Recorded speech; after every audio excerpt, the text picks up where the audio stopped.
శ్రవణరంధ్రముల నీ సత్కథల్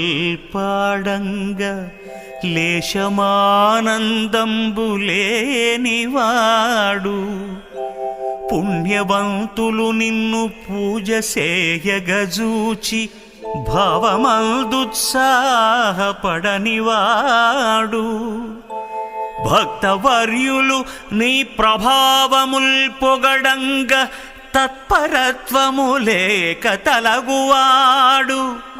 తన చిత్తమందు నీ ధ్యానమెన్నడు లేక